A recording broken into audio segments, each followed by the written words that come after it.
Hello and welcome back to the Wheel Talk podcast, coming to you after the final stage of the 2026 Santos Women's Tour Down Under. My name is Matt Neef and it's great to be back with Gracie Elvin. Gracie, hello.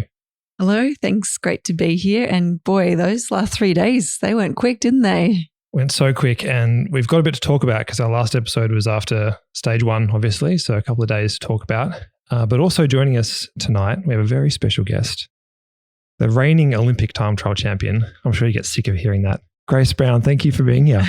Yeah, I guess it's nice for it to be brought up still. Thank you. But yeah, really exciting racing, and I can't wait to talk about it on the pod. So you're in commentary this week. How was that for you? It was really fun. Yeah, it was me and Matt Keenan in there. Gracie subbed in occasionally when I had to step out. But yeah, really fun team. I enjoyed the racing. Like the racing made it easy to commentate because it was really active. The finales were so exciting. I definitely got hyped anyway. Yeah, you did a great job. And Gracie, of course, you did a great job as you always do.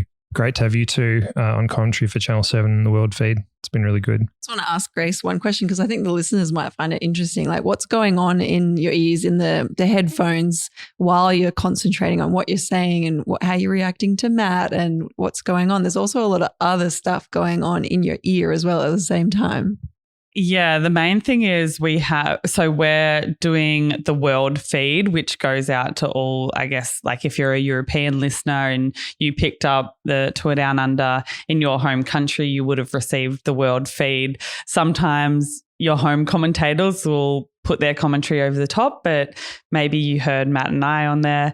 And that's like sort of the raw feed, but the commercial channel in Australia, Channel 7, is taking it as well. So we're getting all these countdowns to ad breaks, to gaps. Sometimes we're just commentating to the world feed. Sometimes it's the world feed and Channel 7. So yeah, if there's occasionally a point where it sounds like we're wrapping up what we're saying really quickly, it's because we're being counted into a break. So that's a lot going on. You can also turn up the race radio feed so you can get some of that in your ear as well. But I just turn that down because that's way too much intel. Sounds like a lot of distractions to kind of block out when you're trying to concentrate on providing commentary. Yeah, it takes a little bit to get used to, but I think by the end I was more accustomed to it. It's definitely more intel than I usually get when I'm commentating for SBS. We receive the world feed and then it's just like simple. We hear when SBS is going to ad break and it's like a clean cut break and we rest while the ad is on. But yeah, here in Adelaide, we've been fully talking through the whole race. There's not a break. Yeah, I want to ask, what's that like having to be on and commentating and just being on for that amount of time? Because it's hours and hours on end. I struggle to maintain a conversation for a few minutes. How is it managing to do that for hours on end? It is interesting because I don't see myself as like a real talker. I don't, naturally have like heaps and heaps to say. But I think when you're speaking to images, when you've got a really strong co-commentator or anchor like Matt Keenan, he directs it a lot. And I don't struggle at all in there to continue talking, and really by the end of it, I'm sad that it's over. It's really fun. I think Gracie can, Is it similar for you when you're on there?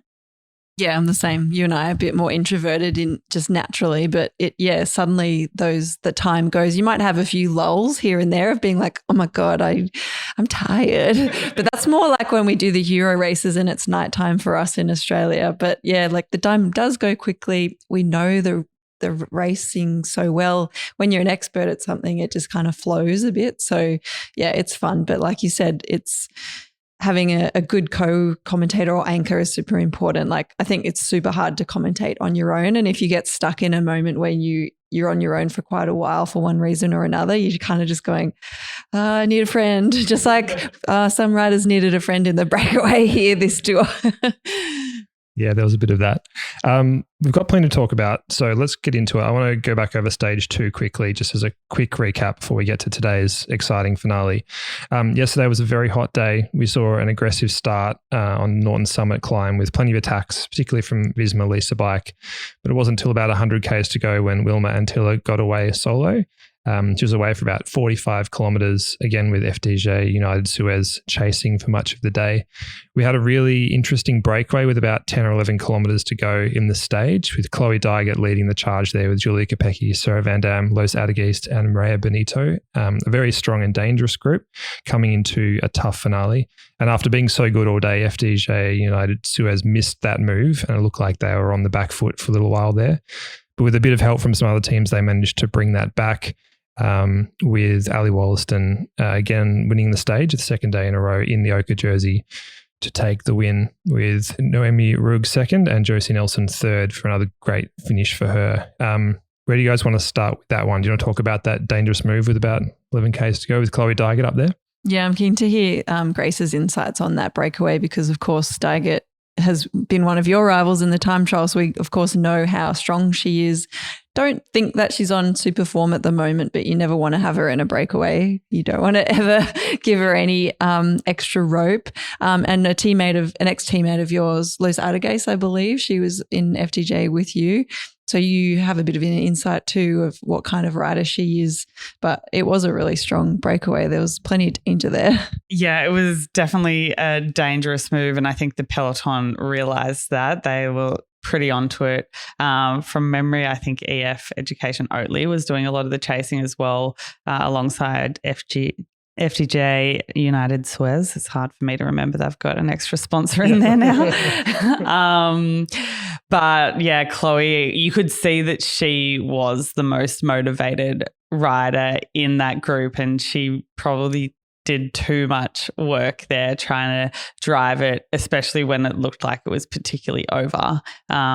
Luce Adegeist is a great rider, but she was really on the ropes. You could see her like hanging on to hold the wheel. And that just goes to show how strong Chloe Dygert is. Like, she can do these time trial efforts, and probably one of the only riders in the peloton that when she attacks, people can't get on the wheel. Like, she's insane. And then, of course, we've seen that she has a really, really good sprint as well. So it was interesting that she decided to go for that late move and really drag a group around with her rather than focusing on maybe just doing a solo long sprint up that climb, like we saw her win Stirling stage last year. But yeah, I think it's getting a bit like, but I think there was a media conference before the race. She said, "I'm sick of losing." And that's desperation to win is sort of coming out in those tactics. Like, maybe she needs to be a bit more patient and go for that long range sprint instead.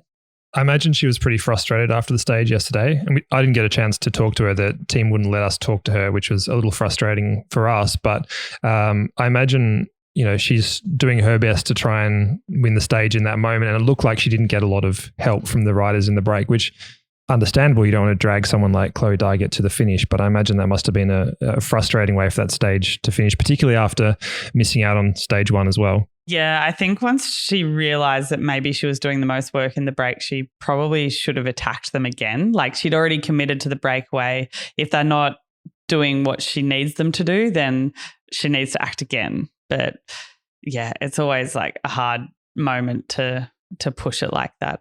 And then, Gracie, we talked about Ali Wollaston the other day and how good she is, and that finish on stage 1 was very impressive. But I think arguably stage 2 was even more impressive, a tougher finish for her. She had to really fight to stay in the front group over those tough circuits around Paracombe. And then, it looked like Reg had a great sprint at the end there, but she just managed to reel her in very impressively. Oh yeah, she's we love Ali on this pod, but she's talented, obviously has worked really hard over the off season. Some of the things I've been enjoying though in her interviews, which she's been giving some great interviews, is her so much credit to her teammates and the work that they do for her in the race, but also the things they're saying to her, and that has made a difference. Like, as she said, it's made such a difference to her. So I feel like this tour has demonstrated some nice examples of how important a strong team and key teammates are. FDJ United Suez are doing that well. EF has done that well, and a couple of other teams have done it well. I think, we've got some stars here, but I think it's been team efforts that have gotten the big results.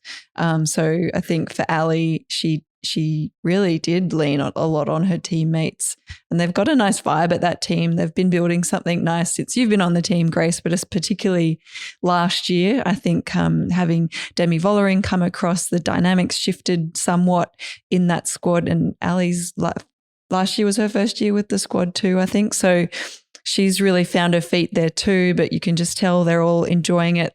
They've all got these big ambitions now because they know that they can achieve some really big things. So even without Demi Vollering around, they're bringing that energy to these races and that commitment and the belief, and they're translating it with people like Ali, who is capable of it, but she's telling us that she needs that extra support, and she's used it well. So yes, talent, yes, form, but great teamwork, I think. What does that mean for the year ahead, do you think? What are the sort of races where she could be a factor going forward? Look, she can climb well, but I still see her as not a pure sprinter either. She kind of sits in that middle zone of being able to get through pretty tough races and be able to finish with a kick. So she's just going to keep getting stronger and stronger. She's got quite a good engine, so I think she's capable of a lot. So I'd see her as a tour sprinter, someone that has to get through multiple hard days of racing and still deliver, and maybe some of those one-day classics as well. One of the interesting storylines coming into the final stage was UAE Team ADQ, and they looked incredibly strong on that second stage, particularly Paola Blasi, who a young rider in her first year in the World Tour team. She was leading the QOM classification quite easily in the end. She said to us after the stage that she almost accidentally got into that jersey because the team plan had been to take it really easy on the first 2 days, and it just had an opportunity where she could roll over the line and get the points, and she did that easily. And then it seemed like she did that very easily again on stage 2, where she was able to just keep racking up points to get this really good lead. End of the day on 4th as well, so had enough in the tank to be able to get 4th, and then Lotacik also in 5th.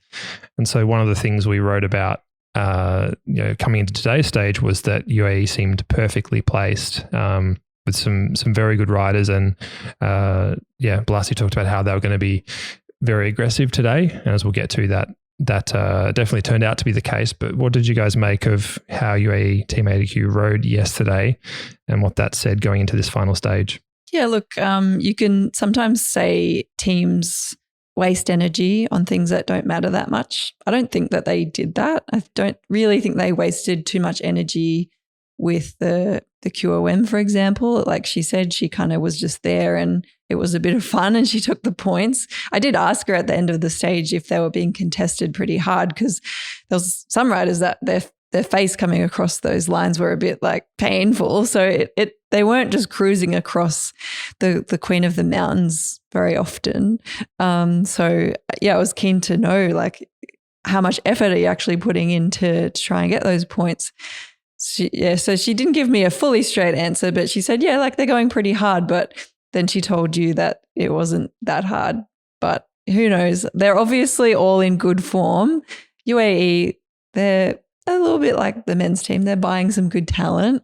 So like it's a pretty talented little team. Maybe they're not in top form yet, but look, I don't think they actually made too many mistakes. We're going to be a little bit critical in shortly about how they played stage 3, but at the end of the day, I don't think that they could have done much different with the strengths of the riders they had anyway, to be honest. What do you think, Grace?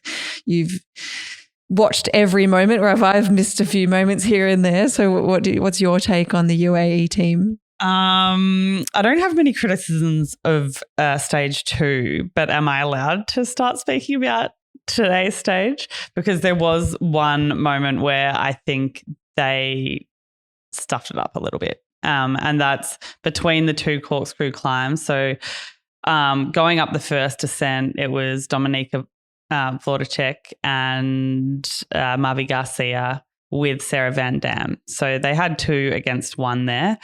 And to begin with, they were rolling turns. The 2 of them at the front, Sarah Van Dam on the back. And then once they passed through Campbelltown the first time, they decided that they were going to start attacking Van Dam. And this took a little bit of, I think, the concerted, the speed out of them getting up the road.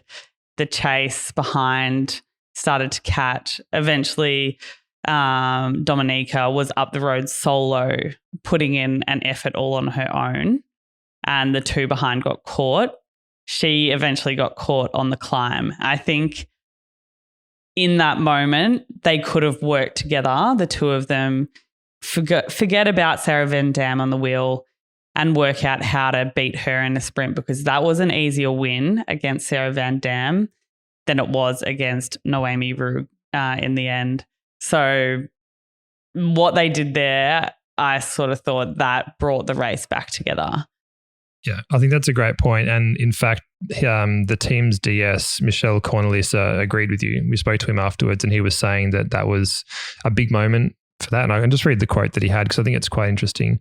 He said, "The mistake was here that Dominica went alone. It was too long because she did pull the whole climb already." So he's talking about the first time up Corkscrew where they got the 3 of them away and Dominica had done a lot of the work there. He said, "It was better they stayed together. And I also said in the radio that they have to stay together with the 3 of them. Then maybe we can drop Van Dam or not.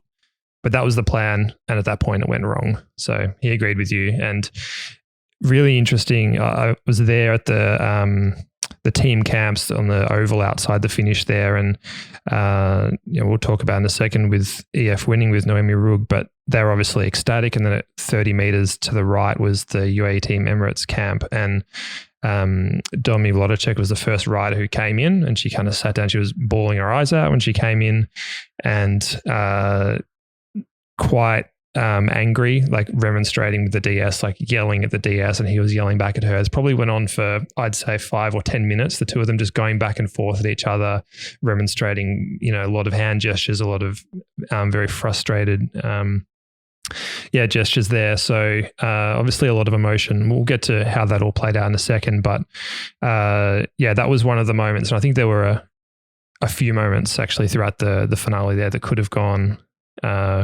differently. Yeah, I think, I don't know, to use probably not the best analogy, but we talk about chess on wheels when we were talking about cycling. And I feel like UAE were playing with the king in Van Dam, and because she was a favourite, I think they just got so focused on her, they were trying to take her off the table. They forget that the queen's right behind, just about to take everyone else out. And Rugg was probably the number 1 favourite for the day, and she might not have made it over that first climb, but it's a lesson learned in that the race isn't over until it's over. The deck can shuffle. I'm mixing my analogies here, sorry about that. But the way it all came back together changed the game completely. So it's easy to think that the first time over the climb spells out how everyone is going, but it doesn't necessarily tell the full story. And it's a shame. It's a credit to Van Dam that they were treating her as such a danger. And she's certainly someone that we're going to talk about more throughout the season. And she unfortunately got taken off the board and she didn't get a good result in the end, but she was certainly capable of it. Yeah. Just to catch everyone up that hasn't seen the finish yet, or just to recap where we're up to, on today's stage, we had a 2-rider break, which was very exciting after 2 days of solo leaders. We had Michaela Harvey from SD Works Pro Time and Karina Schrempf from Phoenix Premier Tech up the road for a while. They ended up staying out front until the first of the 2 Corkscrew Road ascents, and they were caught with 25k to go. And then it was on that climb that we saw that group of 3 of Garcia, Lodacek and Van Dam get away. At that point, as we've touched on, crucially, Noemi Rugg was dropped and she was in the group behind. And while up the front, we saw this attack from Lodacek between the 2 climbs. behind them, it was the world champion, Magdalene Vellier, who was doing an amazing job of chasing back for Reg. And then we got to the second climb. As you said, Grace, it was all brought back together again. And then at that moment that it was brought back together again, we saw Blasi put in an attack. And I think this is where there was another mistake. And I'd be keen for your thoughts on this particularly, Grace, because I know you saw this moment. But there was a moment where it all came back together and Blasi attacked and Rueg was right there. And rather than she being the one to chase, it was actually Mavi Garcia that closed the gap to her own teammate with Rueg on her wheel. And I'm not sure if that would have made the difference necessarily. I'm not sure if maybe Rueg would have got back on, but it didn't seem like a great look in that moment. Yeah, that was sort of strange. Like, I think Garcia was stretching her legs and just wanting to stay up the front of the group a little bit, but it seemed like she assisted in closing that gap to her teammate. I'm not sure like how they could have done the climb so much better. Like, Rug looked a lot stronger the second time round, I think, probably because she'd been able to sit in the bunch chasing with her teammate Valieres on the front, while the UAE riders, other than Blasi, were really like putting a lot of effort in that middle part of the lap. So yeah, I think it comes back to the original mistake that they made, that they were tired in a way, and they underestimated Rug being a bit fresher the second time up the climb. I don't know if you two had this feeling, but watching Rug up that second climb, she looked like she was just so close to being dropped, like just really on the limit. And I put that to her DS afterwards, Daniel Foda, and said, asked whether she'd been on the radio saying that she was in trouble or anything like that. And he was like, he said the style of Noemi is sometimes a little bit difficult to predict, which is nice and diplomatic, because maybe she looks like she's about to crack, but then she actually has a few more percentages left. And apparently he said to her on the radio, prepare to go deeper than you've ever tried before. And that was all he said to her. And if she could make it to the top with that group, fine. If not, then at least she tried. And yeah. Yeah, well, watching it, I just was reflecting back on last year when she won Wollonga Hill, and she looked so bad. She looked like she was going to drop the whole way up. Yeah. And then she just rode away from everyone. So I'm done with being tricked by Noemi Rug and her body language. Only learned that lesson twice. She said in her post-race interviews as well, like she did feel crap in points of the day, and her teammates kept talking her back around to keep believing and just to suck it up effectively, go hard. You'll be fine. So they get to the top, the four of them, the three UAE Team ADQ riders with Rueg on their wheel, and then there's the descent, and there's just constant attacks, and that's what they had to do. They had to try and distance her on the descent. But I mean, Grace, you won this stage 2023, and you can tell us about this descent, what it's like, and how difficult it would have been to try and distance her there. Yeah, I like the fact that they tried. Sure. But it didn't seem like it was going to work. The descent starts off, there's like a few corners that are slightly technical, but the rest is like a fairly open descent. So there's not even points where maybe you could attack out of a corner and take her by surprise. And Rug is also a really, really good bike handler. Like she knew everything that was coming at her, and you could see when she was on the descent, she refused to be anywhere but second wheel, because she knew also maybe UAE ADQ would try and open up a gap to a rider in front or something like this. She knew that they were going to be attacking from behind, so she was always ready to like pounce on the wheels. She just had it all completely covered. Like they could try whatever they wanted, but she was in charge. And then they get to the bottom of that descent, and there's that kind of sketchy looking right hand. It looks, I think you described it on commentary, Grace, it's like slightly off camber, and yeah, it looks awful. And they managed to navigate that successfully. And then it was just, I don't know, Gracie, you were just watching the replay just now of the finish. It looked like, I mean, in some ways, Reg was always going to win that sprint. She's the fastest finisher of the four there, but UAE team ADQ probably didn't do themselves any favors in the way they handled it. No, I think like you've pointed out one or two of their major mistakes earlier in the stage, but I think the final mistake was just how they played that last 400-500 meters. And yeah, like maybe they were still going to lose at the end of the day, but they definitely didn't play that very well. They could have just been a bit cleverer with how when they forced her to start sprinting. And despite her being the fastest, if one of them was glued to her wheel and just backed off a tiny bit and could run at her, if she'd been forced to start sprinting with 300 to go or something, you just got to create opportunities. Even if you're going to fail, you need to still be smart. And they just weren't that smart. And it was just like, just watching from the overhead looked like they were yelling at each other, but not understanding really what each other was doing. I don't know. What was your take on this, Grace? It just looked a bit messy to me. Yeah, they obviously had no plan for this scenario. But I don't know if you would, like, they wouldn't have spoken about in a team meeting, like, what if we have three of us and we're up against Noemi Rug? Like, how do we win that? And I think those three riders, like there's one very young rider. Dominique has not been in the peloton too long herself. Mavi is experienced but not in a sprint situation. So they just intuitively had no idea what to do in a sprint and how to beat someone as crafty as Rug. But yeah, as you said, what they should have done was to try and force Rug to open her sprint as early as possible, or to take her over one side of the road with one attack and have another rider go fully over the other way that she had to then travel further in her sprint.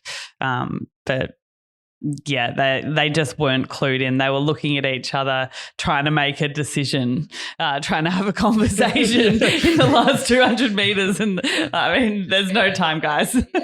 We were talking to Blasi afterwards about it, and she was saying that in the last 500 meters, we misunderstood each other, which I think is a fair assessment.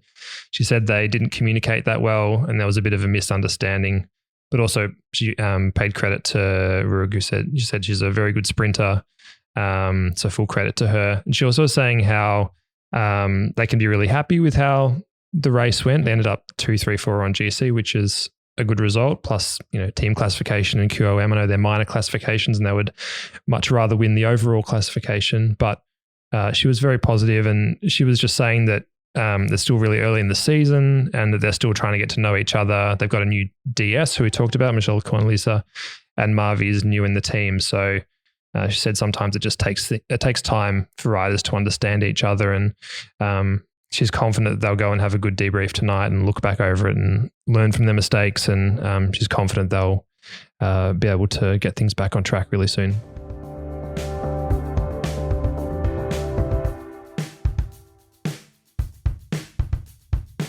Sarah Van Dam was one of the great stories of this week, I thought. I know for a lot of listeners, she's been a rider that she's been talked about for a while now, but I think for a lot of viewers of this race and people tuning in, I think that they would have been surprised maybe by her, or certainly impressed by what she was able to achieve, not just in the first two stages, but then today as well. Certainly, yeah. I think Visma Bach has been slowly chipping away at their rider development and talent selection.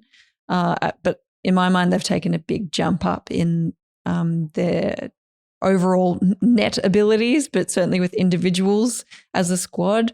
So I think that's just taken them some time to get there, and maybe they've just been a bit more clever in the last couple of years to pick up a bit more talent. Maybe they had a little bit more money to spend.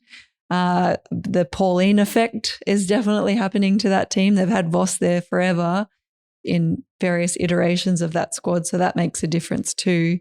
So we're seeing some young talent now, like Bunel and Van Dam. They're really coming to the fore, and that's really exciting to see. Of course, they're being groomed as in super domestics for Pauline, but it's cool to see when they get their own opportunities what they're capable of. So no doubt we're going to see her at the pointy end of probably the Ardennes Classics and then going into tour season. Yeah, a great result for her this week, 5th overall, which is very promising. And just to go back to GC, like we said, 2, 3, 4 for UAE Team ADQ, with Noemi Rugg finishing 1st overall for the 2nd year in a row. Yeah, just a very impressive performance from her and from her team. We talked earlier about the importance of teamwork, and her DS was saying afterwards that we always talk about teamwork. We always say how it was a team performance and everything like that, and we pay tribute to our teammates, but this really was an amazing team performance. I'd have to agree after the work they did in chasing today, and then also, as you said, with the world champion riding for the defending champion of this race, that was a pretty cool thing to see. Oh, yeah, for sure. Look, EF's going to walk away pretty pleased with themselves. Nice way to start the year. Quite a few teams had a nice start to the year, especially Ali and FDJ as well. But Grace, someone asked me at the end, at behind the podiums, do you think Noemi will come back again to defend for a 3rd time? So I'm keen to get your take on like how some riders or some teams don't love coming to Australia, some do. What might change their mind? Does winning feel good? Do you want to be a defending champion? Is that a fun thing to wear number 1? Like there's kind of a lot of things that go into choosing what race calendars you have year to year. Yeah, I think it's really mixed. Like coming to a race that you've won before is exciting because you think maybe I can do it again. But it's also, there's a lot of pressure. And I'm sure that Noemi Rugg really felt that coming in, and especially a race like Tour Down Under where, okay, she won last year, but really this year the courses were completely different. Like finishing up Wollonga Hill is not the same thing as winning on a stage 2 times up the corkscrew, and with the descent and everything else. I would think actually this stage was probably more suited to her than Wollonga Hill last year. But still, it's different. I think now that she's done it twice, maybe she will start to think it's a good omen coming to Australia, and she'll really like having it on her program, even though it's a big effort.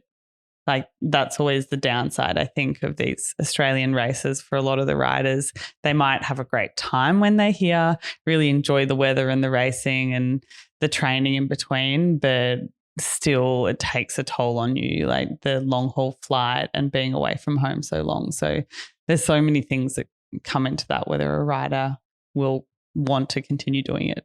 One of the journalists asked her after the finish whether she would come back. That's a question that often gets asked of people when they win the race. And she was surprisingly unsure. Normally she would say, I think last year she said, I'd love to come back. This was a great race and all this. And while she was positive about the race, she was very much not even saying, I'd like to come back. It was almost like she decided she's not coming back.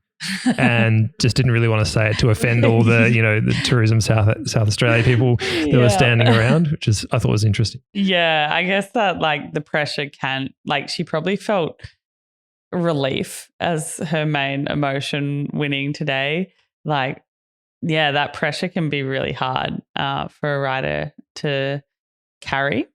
And especially, the more times you win a certain race, the more the pressure builds up and the expectation that you can keep doing it over and over again. I think if you would have asked Spratty after she'd won this race 3 times whether she felt more at ease or more stressed, it probably would have been more stressed.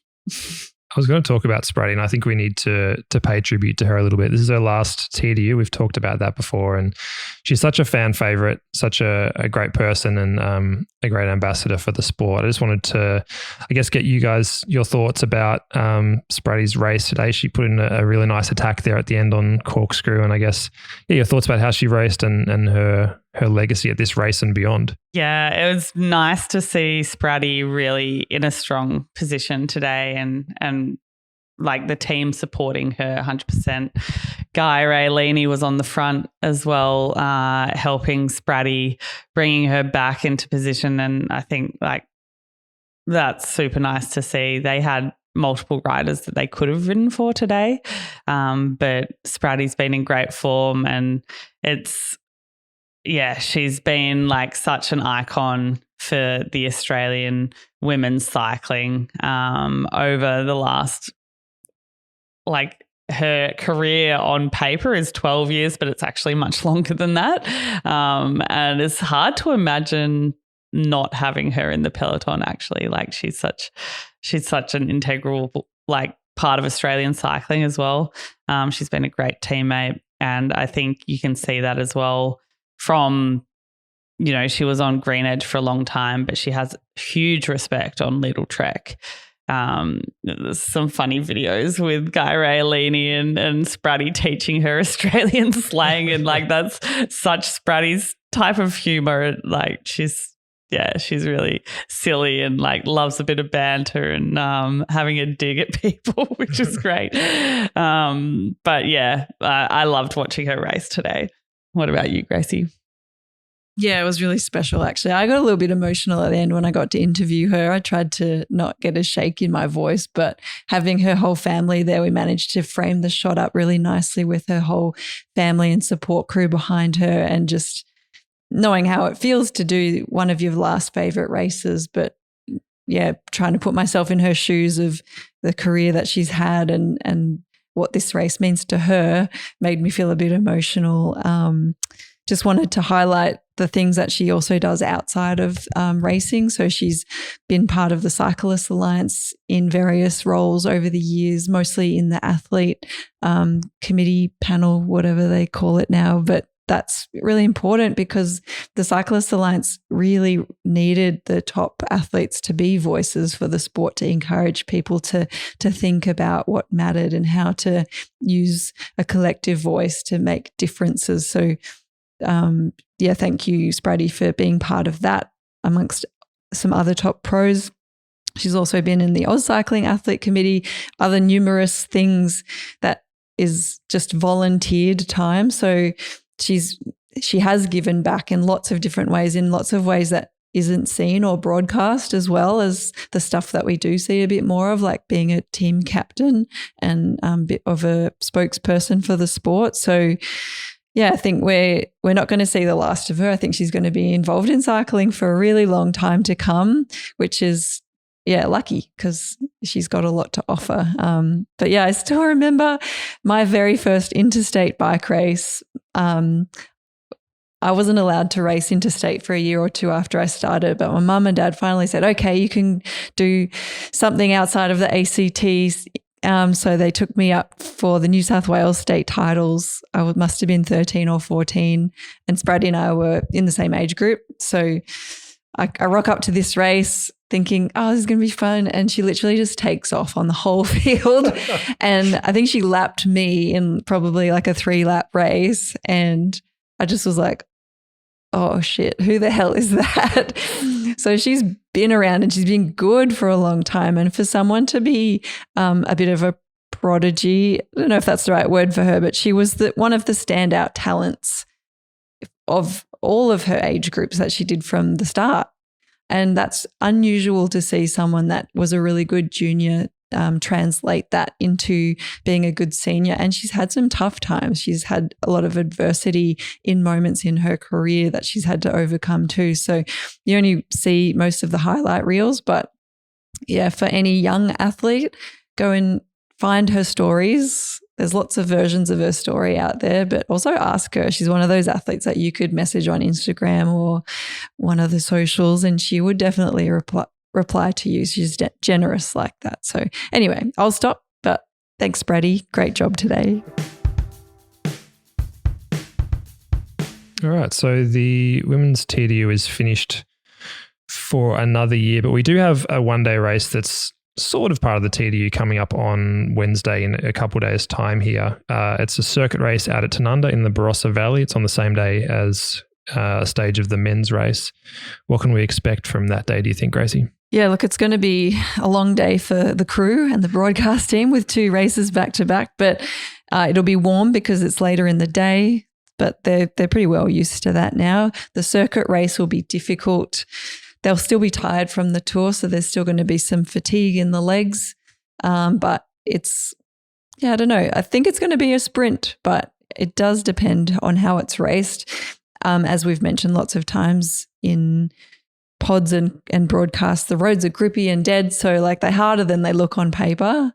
They're harder than they look on the profile sometimes. So I think it's still going to be a pretty tough race, even though it's only less than 100 kilometres.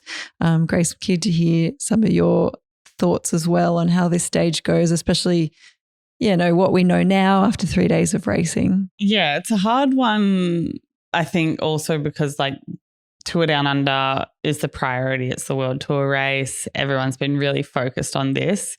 And then you just throw a one-day race on 2 days after that this is finished. And everyone, once they line up, is going to want to win it. And I think if it does come to the finish line in a bunch, Ali Wollaston looks like the favourite pick. But at the same time, just because it's less of a focus, it could be a race where the breakaway gets given a little bit more rope than they usually would, and we could see a surprise winner just because of that. That'd be exciting. I hope we do see an aggressive race. It is a short circuit around Tanunda. They don't use the biggest circuit, which includes Mengler's Hill. So, a pretty flat stage, but hopefully it is aggressive and we see some riders getting up the road, an interesting finish. A couple of weeks from now, we head over to Geelong for Cadel Evans Great Ocean Road Race, one-day race. There's obviously the Surf Coast Classic as well before that, so a couple of one-days over there in Victoria to wrap up the Australian leg. And then it's off to Europe for the bulk of the season via the UAE, I guess. That's in February, right? Yeah, I'm not sure whether too many riders from Australia will race in UAE. I did that one year. I thought it was a great idea to do the Australian races and then on my way back to Europe do UAE, but then I put myself in a massive hole. So if anyone still has room for negotiation in their calendar, I would suggest against that one. Well, thank you both so much for being here to chat through today's stage and the end of the Women's Tour Down Under for this year. It's been a great and exciting race. So thank you both for being here, and we'll be back very soon, I'm sure. Thanks for having me on. Grace, thanks Matt. Good job.